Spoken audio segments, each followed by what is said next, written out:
Astaghfirullah. Haula wala quwata illa billahi wa ba'd. Alhamdulillah, segala hanya milik Allah Subhanahu wa taala.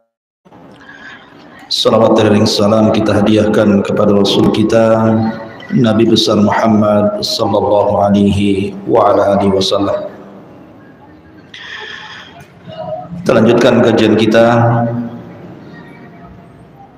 Kemarin kita membahas tentang as-sihru wa khuturatuhu, sihir dan juga bahaya-bahaya sihir. Dan sihir itu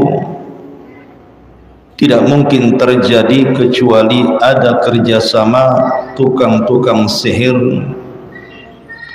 dengan kalangan jin kafir atau syaitan. Maka malam ini kita akan membahas tentang alamul jin, alam seputar kehidupan bangsa jin.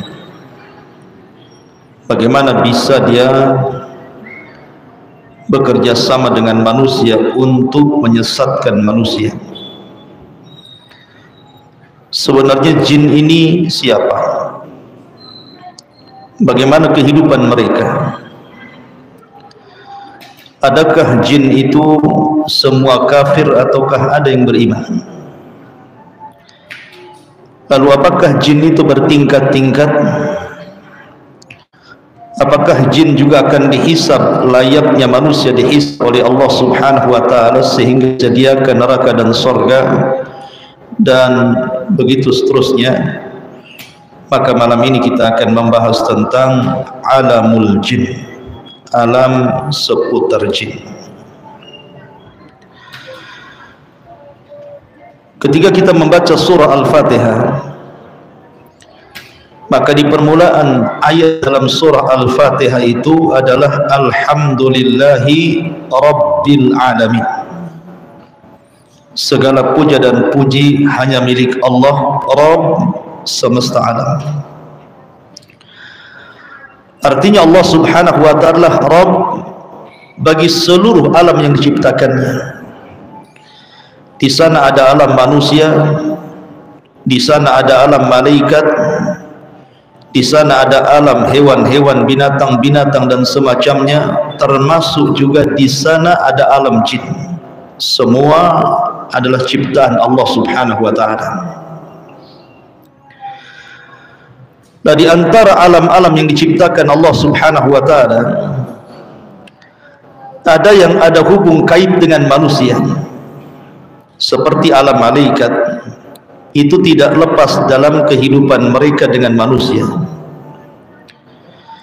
Karena Allah Subhanahu wa taala menciptakan malaikat itu salah satu tugasnya adalah untuk menjaga manusia, melindungi manusia, menurunkan wahyu kepada Rasul untuk menjadi hidayah bagi manusia, hadir di majlis-majlis ilmu, hadir di tempat-tempat yang baik yang dilakukan oleh manusia. Lah begitu juga alam jin. Sebagian jin itu juga hidup bersama manusia. Sehingga dikatakan oleh Imam Ibnu Abdul Bar rahimahullahu ta'ala ketika menyebutkan tentang pembagian jin menurut ahli kalam, beliau mengatakan bahwa kalimat jin apabila diitlakkan berarti maksudnya adalah jin, makhluk selain daripada manusia. Tetapi kemudian kalau seandainya jin ini hidup bersama manusia, namanya disebut amir atau jamannya ammar atau awamir. Kalau seandainya dia mengganggu anak-anak, maka disebut arwah. Kalau seandainya dia kemudian jahat dan menentang perintah Allah, maka disebut syaitan. Kalau kejahatannya meningkat, maka disebut marid. Dan kalau jahat sekali disebut ifrit, atau jamannya afarid. Dan dia adalah langsung bawahan daripada iblis. Ada juga mengistilahkan dengan kalimat ghaul. Ghaul itu jin yang fasik atau jin yang kafir yang suka menakut-nakuti manusia. Biasanya menggunakan media-media di sekitar kita untuk menakut-nakuti kita. Seperti umpamanya masuk ke gorden, goyang-goyang gordennya, akhirnya bulu kuduk berdiri, padahal ada anak kucing di situ. Atau dia masuk lewat media angin, dibuatnya ribut spandek itu, berang-breng supaya takut orang itu. Atau masuk pada media bayangan, ada pohon gitu ya, ada bayangan seolah-olah menakutkan, maka juga masuk pada media seperti itu. Dan kalau orang-orangnya ini penakut, maka semua jadi setan. Yang listriknya jadi setan. Coba saja orang-orang penakut itu ya, nengok pohon pisang aja kayak setan. Ya, memang ada setannya di situ. Karena gaul itu memang menggunakan media-media untuk menakut-nakuti manusia dan merusak akidahnya. Sehingga Nabi SAW mengatakan, apabila engkau berjalan di sebuah tempat, kemudian kok berdiri bulu kudu kita itu, maka kata Nabi SAW, la tubali, jangan pedulikan, bacalah basmalah, kemudian jangan mempedulikan mereka, seolah-olah tidak terjadi apapun. Sebab kalau seandainya kita meladeni mereka, maka mereka bertambah untuk menakut-nakuti kita. Karena sesungguhnya jin yang sesat itu juga tidak semena-mena untuk mengganggu manusia. Mereka tidak semena-mena, kemudian kapanpun sekehendak mereka bangsa jin itu mengganggu manusia, tidak bisa. Kecuali kalau seandainya manusia yang diganggu itu memang manusia-manusia yang jauh daripada zikrullahi azza wa jalla. Makanya Nabi SAW mengatakan, barang siapa yang membaca surah Al-Baqarah di rumah seseorang, maka syaitan akan lari dari rumah tersebut. Dalam hadis yang lemah, berapa hari? 3 hari. Tidak akan balik lagi. Setelah 3 hari balik lagi dia, baca lagi Al-Baqarah gitu. Pergi lagi dia gitu. Artinya dari sini tidak bisa semena-mena jin itu mengganggu manusia. Ma'asyiral muslimin yang dimuliakan Allah Azza wa Jalla, disebut jin karena tatawaru anil nazar, artinya karena tidak bisa dilihat. Makanya bayi yang dalam perut ibu itu disebut janin, diambil dari kata jin karena tidak bisa dilihat. Atau kenapa sorga itu disebut jannah? Sorga itu dalam bahasa artinya kebun yang penuh dengan pepohonan, sehingga ketika banyak pohon kita tidak bisa melihat dalamnya hutan, maka disebut jannah. Maka disebut jin, jamaknya jinni itu disebut karena tidak bisa dilihat manusia. Sehingga Allah Subhanahu wa taala mengatakan, innahum yarakum min haitsu la tarawnahum. Mereka bisa melihat kita sementara kita tidak bisa melihat mereka. Tapi karena keadilan Allah Subhanahu wa taala, di dunia ya mereka tidak bisa kita lihat dan mereka bisa melihat kita, tapi di akhirat Allah balik kondisinya. Kita bisa melihat mereka dan mereka tidak bisa melihat kita. Ma'asyiral muslimin yang dimuliakan Allah Subhanahu wa taala.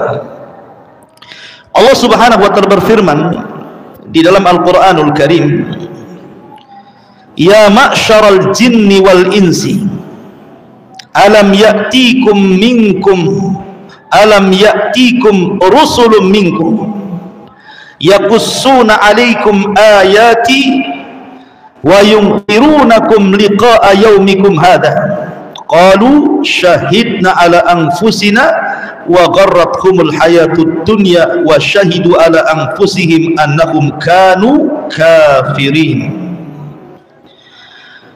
Ya ma'syaral jin, wahai kalangan jin. Kalimat ma'syaral jin, wahai kalangan jin, jin juga sama dengan manusia. Mereka memiliki kabilah-kabilah, suku-suku, bangsa-bangsa, madhab-madhab. Jadi kalau jin Islam itu juga ada jin yang bermadhab Syafi'i, bermadhab Maliki, madhab Hambali, madhab Hanafi, ada yang liberal, ya, ada yang murtad juga. Jadi jin juga sama dengan manusia kondisinya. Ya, apakah mereka ikut ormas? Wallahu alam. Apa ada jin Ansor, jin Banser, jin apa namanya, FPI atau apa gitu? Wallahu alam. Apa juga ikut-ikut ormas? Wallahu alam. Tapi kehidupan jin ini adalah persis seperti manusia sebenarnya. Kehidupan mereka kurang lebih dengan kita. Ada yang kaya, ada yang miskin, ada yang jadi pejabat, ada yang jadi rakyat gitu ya. Ada yang muslim, ada yang kafir. Karena pengakuan mereka sendiri dalam suratul jin. Jin mengatakan wa inna minnas salihuna wa minna duna dzalik kunna tara'iqa qidada. Di antara kami bangsa jin itu ada yang soleh, ada juga yang tidak soleh, artinya fasik kafir gitu. Kami ini bertingkat-tingkat sama dengan manusia, bertingkat-tingkat di kalangan jin itu. Tetapi yang jelas bahwa jin itu makhluk yang mukallaf, sama dengan mukallaf, artinya dibebani syariat. Makanya Allah Subhanahu wa taala mengatakan dalam surah Adz-Dzariyat ayat 56, wa ma khalaqtul jinna wal insa illa liya'budun. Tidaklah kami ciptakan jin dan manusia kecuali untuk beribadah. Artinya jin juga disyariatkan salat, jin juga disyariatkan puasa. Jadi jin juga puasa Ramadan sama dengan sahur, ya. Kemudian puasa taraweh juga. Mungkin ketika taraweh ada juga 2 sabtu jin di belakang. Antum tidak tahu karena jin itu kan mengikuti manusia. Jin kalau belajar kepada manusia jadi ustadz, tapi kalau manusia belajar sama jin jadi dukun. Jadi mereka itu belajarnya kepada kita. Karena Allah mengatakan wahai ma'syarul jin dan juga manusia, alam ya'tikum rusulun minkum. Bukankah telah datang kepada kalian rasul-rasul dari kalian yang menceritakan kepada kalian ayat-ayatku, memperingatkan kepada kalian pertemuan dengan diriku pada hari kelak, pada hari kiamat. Maka jin-jin mengatakan dan juga manusia, syahidna ala anfusina, ya memang kami diutus kepada kami para utusan. Tetapi sekali lagi, tidak ada nabi, tidak ada rasul dari kalangan jin. Kalau orang soleh, jin soleh ada, tapi tidak diutus kepada mereka rasul, tidak diutus kepada mereka nabi. Hanya kemudian mereka jin-jin yang mereka berdakwah saja, para duat. Lalu kemana kiblat mereka? Siapa rasul mereka? Rasul jin itu ikut rasul manusia. Makanya dalam Al-Quran itu ada satu surat langsung namanya suratul jin, menceritakan tentang kisah 7 jin nawasib yang diutus oleh iblis untuk mencari-cari berita kenapa mereka tidak naik ke langit. Setiap mereka naik ke langit dilempar meteor mati, naik lagi dilempar meteor mati, sehingga tidak ada yang berhasil mencuri dengar dari ucapan malaikat Jibril kepada malaikat di langit pertama. Sehingga iblis ini geram, ada apa langit ini? Akhirnya mengutus jin-jin, salah satunya 7 jin ini diutus. Ketika 7 jin ini sudah putus asa, sudah bingung apa yang terjadi, tiba-tiba kemudian mereka nyasar ke kebun kurma. Rupanya di kebun kurma itu Nabi SAW sedang sholat subuh bersama Usamah ibn Zaid, budaknya, Zaid ibn Harithah, budaknya. Ketika itu Nabi SAW tidak bisa masuk ke Mekah karena diancam akan dibunuh. Kemudian Nabi SAW mau balik ke Taif, tidak bisa karena dilempari batu. Terpaksa Rasul harus tinggal di kebun kurmanya milik Mughirah bin Syu'bah itu. Lah ketika Nabi SAW sedang sholat subuh, kemudian membacakan ayat Al-Quran, 7 jin nasibin ini mendengarkan. Ketika mendengarkan ayat Al-Quran, sekali baca dan sekali dengar bisa beriman. Oh, hebatnya jin itu. Tidak nunggu harus dijelaskan dulu ayatnya, tidak harus kemudian dijelaskan tafsirnya, hanya cukup mendengar ayat yang dibacakan Rasul langsung beriman. Makanya Allah Subhanahu wa taala gambarkan di dalam Al-Qur'anul Karim, walaqad uhiya ilayya annahu istama'a nafarun minal jinni faqalu inna sami'na qur'anan ajaba yahdi ila rusdi fa amanna bi. Ada sekelompok jin yang mendengarkan ayat Al-Quran, tiba-tiba masuk ayat Quran ke hati mereka. Apa kata mereka? Aman Nabi, beriman dengan dia. Maksudnya Nabi SAW. Subhanallah, ternyata ada jin-jin itu terkadang jauh lebih baik dibandingkan manusia. Ada manusia itu dibacakan ayat berkali-kali masih juga keras hatinya tuh. Bahkan kalau antum tidak percaya, nah, di sini ada pos kamling di depan itu kan, banyak orang kumpul-kumpul di situ tuh. Antum datang bawa mushaf, baca surah Al-Baqarah di situ.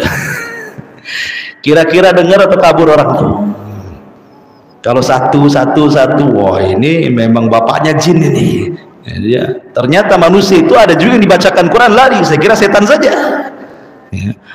Tetapi lihat, ada jin-jin itu hanya sekali dengar tapi beriman, dan mereka adalah sahabat-sahabat Rasul yang pertama dari kalangan jin. Jadi sahabat Rasul tidak mesti dari kalangan manusia, dari kalangan jin juga ada sahabat-sahabat Rasulullah. Dari 7 jin inilah kemudian berdakwah ke Yaman, akhirnya ribuan jin Yaman beriman kepada Nabi SAW, sampai akhirnya suatu ketika ribuan jin ini datang ke Mekah, kemudian datang ke kota Madinah. Kemudian Nabi SAW diberitakan oleh Jibril bahwa jin sudah berkumpul di lapangan, berangkatlah kau ke sana, berdakwahlah kepada mereka.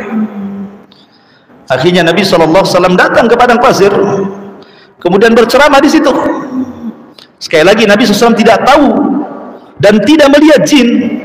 Lalu kenapa Nabi SAW kemudian berceramah di padang pasir? Karena ada pemberitaan dari Jibril, di situ ada ribuan jin. Jangan pula antum contoh ceramah pula di belakang saya. Apa antum ceramah gitu? Lagi dakwai bangsa jin katanya. Antum yang jin. Jin tidak bisa melihat. Kita tidak bisa melihat jin-jin yang bisa melihat kita. Ya. Jadi itu karena memang wahyu dari Allah Subhanahu wa taala memberitakan Rasul lewat Jibril bahwa telah berkumpul ribuan jin. Makanya Nabi SAW dalam riwayat itu sampai 5-4 kali Nabi berceramah kepada mereka. Ma'asyiral muslimin yang dimuliakan Allah Subhanahu wa taala, jin ini secara penciptaan dia lebih dulu dibandingkan manusia, bahkan menghuni bumi lebih dulu dibandingkan manusia. Sebelum ada Adam, sebelum ada Hawa, sebelum ada manusia seperti kita, jin itu sudah menempati kapling beliung sebelumnya. Sebelum ada antum itu, kapling beliung ini sudah ditempati jin. Makanya ketika malaikat mendengar bahwa Allah Subhanahu wa taala hendak menciptakan Adam, apa malaikat katakan kepada Allah? Adopsi apakah engkau akan menciptakan manusia yang akan merusak bumi dan menumpahkan darah? Ataj'alu fiha man yufsidu fiha wa yusfikud dima wa nahnu nusabbihu bihamdika wa nuqaddisu lah. Ya Rabb, apakah engkau akan menciptakan makhluk yang akan merusak bumi dan menumpahkan darah, sementara kami makhluk yang senantiasa bertasbih dan memuji dan mensucikan dirimu? Sudahlah, kau jangan ciptakan itu, utuskan saja kami ke bumi biar kami bertasbih untuk. Seolah-olah malaikat mengatakan seperti itu. Dan kenapa malaikat bisa ngomong begitu? Adam saja belum diciptakan, baru dihabarkan akan diciptakan. Karena malaikat melihat bangsa jin sebelumnya. Jadi bangsa jin sebelumnya yang menempati bumi itu suka merusak, suka berperang, menumpahkan darah gitu ya. Ketika Allah Subhanahu wa taala mengatakan inni ja'ilun fil ardi khalifah, kami akan jadikan khalifah di permukaan bumi, jadi bayangan malaikat jangan-jangan dia akan seperti jin tuh. Makanya dia ngomong seperti itu. Ya Rabb, apakah engkau akan menciptakan makhluk seperti jin yang akan merusak bumi, menumpahkan darah? Sudah, tidak usahlah, biar kami saja kau turunkan ke bumi, biar kami bertasbih semuanya, orang maksiat kepadamu. Seolah-olah seperti itu malaikat. Artinya jin lebih dahulu diciptakan, dan itu sesuai dengan tartib sabda Rasul, khuliqatil malaikatu min nur wa khuliqatil jan mimma rijim minar wa khuliqa lakum mimma wusifa lakum wa khuliqa adam mimma wusifa lakum. Allah ciptakan manusia dari cahaya, Allah ciptakan jin dari ujung nyala api. Kata Ibnu Abbas radhiyallahu anhu ketika mentafsirkan ayat wal jan khalaqnahu min qablu min naris samum, dan kami ciptakan jin sebelum manusia dari api yang sangat panas. Artinya jin itu diciptakan dari api yang murni, tidak ada asap di situ, dari pencampuran api yang berwarna merah, kemudian berwarna kuning dan berwarna hijau, kemudian api murni ini, disitulah asal penciptaan jin. Jadi jin itu diciptakan dari api yang murni, tidak bercampur dengan asap duhan. Itu makna naris samum. Adapun Nabi Adam diciptakan sebagaimana yang telah disifatkan kepada kalian. Seperti inilah Allah ciptakan keturunan Adam, maksudnya dari tanah. Tetapi ingat, ini asal penciptaan. Artinya bahwa asal penciptaan itu seperti Adam diciptakan dari tanah, anak turunannya bukan dari tanah. Buktinya kalau seandainya dipotong tangan antum, tidak keluar tanah, yang keluar darah lah kan, itu ya. Menunjukkan bahwa asal penciptaannya saja dari tanah. Lah, sebagaimana jin juga asal penciptaan dari api, bukan berarti turunannya juga api gitu, tidak. Dalilnya apa? Nabi pernah sholat, dalam sholat diganggu pula sama jin itu. Geram Nabi, akhirnya ditangkap, dicekik sama Nabi sampai keluar liurnya itu, dicekik keluar liurnya. Kemudian liurnya sampai ke tangan Rasul dan terasa dingin. Ya, liurnya itu terasa dingin, liur jin itu mengenai tangan Rasul dan terasa dingin. Artinya menunjukkan apa? Kalau memang jin itu tercipta dari api dan seluruh anak turunannya, harusnya tidak dingin lah kan, begitu ya, harusnya panas. Artinya asal penciptaannya saja dari api, anak turunannya tidak. Karena jin itu juga sama dengan manusia, mereka menikah, punya keturunan, artinya mereka juga melakukan hubungan intim suami istri. Sebagaimana Allah Subhanahu wa taala ketika menceritakan bidadari, apa kata Allah? Lam yatmishunna insun wala jin. Bidadari itu adalah wanita suci, tidak pernah digauli manusia ataupun jin. Menunjukkan jin itu juga melakukan hubungan kan, itu sama dengan manusia. Ada nikah juga mereka sama, ya, mereka juga sama gitu. Ketika menikah juga harus ada saksi, harus ada wali. Apakah kemudian maharnya seperangkat alat sholat sama dengan antum? Wallahu alam. Tapi yang jelas bahwa jin itu juga sama dengan manusia, ya. Kalau antum kan seperangkat alat sholat ya, seperangkat alat sholat.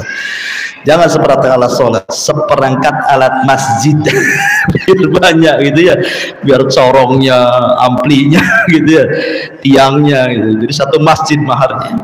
Ma'asyiral muslimin yang dimuliakan Allah Subhanahu wa taala. Jadi asal penciptaan jin itu dari api yang murni dan diciptakan sebelum manusia. Ma'asyiral muslimin yang dimuliakan Allah, bagaimana sifat mereka? Sifat-sifat jin itu. Jin itu ikhwatu fiddin datang kepada manusia juga, diantaranya ketika manusia sedang tertidur. Mereka datang kepada manusia, manusia sedang tertidur. Apa yang dilakukan jin ketika manusia sedang tertidur? Mengikat tengkuk belakang 3 ikatan. Jadi setiap antum tidur malam itu jin datang, kemudian mengikat 3 ikatan di tengkuk. Kalau seandainya antum pagi-pagi sepertiga malam antum bangun, kemudian antum membaca alhamdulillahilladzi ahyana ba'da ma amatana wa ilaihin nusyur, maka hilang 1 ikatan. Kalau seandainya antum berwudu, hilang 2 ikatan. Kalau antum sholat, hilang 3 ikatan. Maka antum bangun di pagi hari dalam kondisi thayyibun nafsi, nasyat, semangat, bagus jiwanya. Tapi kalau seandainya tidak bangun, maka ikatannya itu masih terikat di tengkuknya. Bayangkan setiap hari 3 ikatan, besoknya 3 ikatan, besoknya 3 ikatan. Susah itu nanti itu ngambil ikatannya itu. Benangnya itu sudah kusut itu kan. Makanya kemudian orang-orang yang tidak pernah bangun di pagi hari sholat subuh itu, kata Nabi SAW, khabithun nafsi kaslah, maka jiwanya buruk dan pemalas dia. Ya, karena apa? Ikatannya itu masih ngikat di tengkuknya itu. Bahkan dalam riwayat yang lain, riwayat Abu Ya'la, bahwa ketika manusia tertidur maka di samping kiri kanannya ada malaikat dan jin. Kemudian malaikat mengatakan ketika orang tertidur, ikhtim bil khair, kata malaikat. Kata jin yang jahat syaitan ini, ikhtim bisyarr. Jadi malaikat mengatakan kepada orang yang tidur, tutuplah dengan kebaikan. Tapi jin mengatakan tutuplah dengan keburukan. Kemudian ketika terbangun, malaikat akan mengatakan ifta bil khair, mulailah dengan pekerjaan baik. Kemudian syaitan mengatakan ikhtim bisyarr, ifta bisyarr, bukalah dengan pekerjaan buruk. Jadi manusia itu setiap hari diberikan waswas nih, diberikan waswas oleh jin supaya kita ini dalam kondisi tidurnya tidak berpahala. Makanya ulama mengatakan ini faedah. Kalau orang pengen tahu, kalau seandainya orang itu tertidur kemudian tidak bangun lagi alias mati, apakah dia di atas husnul khatimah ataukah di atas su'ul khatimah? Itu gampang. Jadi kalau ada orang tidur malam, besoknya kok tak bangun lagi, pindah pula ke Tamiang ya, ke kuburan sana, maka lihat amalan sebelum tidurnya, kata ulama. Kalau amalan sebelum tidurnya dia membaca Quran, amalan tidurnya sebelum tidurnya dia berzikir, dia wudu, dia sholat witir gitu ya, dia membaca doa sebelum tidur, membaca ayat kursi, muawwidhataini dan zikir-zikir yang lainnya, kalaupun Allah subhanahu wa ta'ala takdirkan antum tidak bangun lagi, dipastikan antum husnul khatimah. Tapi kalau amalan sebelum tidurnya, na'udzubillah, kita bermaksiat, tidak berzikir, tidak berwudu, sama sekali tidak ingat Allah azza wa jal, main ngeringkuk di kursi, kemudian ngorok, kemudian terakhir pula itu hari tidur dia tidak bangun lagi, dipastikan sul khatimah. Jadi gampang ya orang melihat husnul khatimah dan sul khatimah itu, lihat sebelum tidurnya. Kenapa kemudian yang menjadi pembahasan tidur? Karena an-naumu akhuhul maut, tidur itu saudaranya mati. Karena orang tidur turuhnya keluar, bisa balik lagi, bisa tidak, masalahnya. Nah, karena bisa balik bisa tidak, itulah yang kita khawatirkan kalau seandainya kita kemudian tidak bangun lagi. Makanya faedah para ulama, bukalah sebelum tidur dengan amalan-amalan sunnah, supaya ketika Allah takdirkan kita wafat, minimalnya kita meninggal dalam posisi husnul khotimah. Masih banyak pembahasan jin ini, alam jin ini, karena sekali lagi ini kulibas ya. Maka sampai di sini, subhanallah hamdika, asyhadu an la ilaha illa anta, astaghfiruka wa atubu ilaik. Allahu ta'ala. Assalamualaikum warahmatullahi wabarakatuh.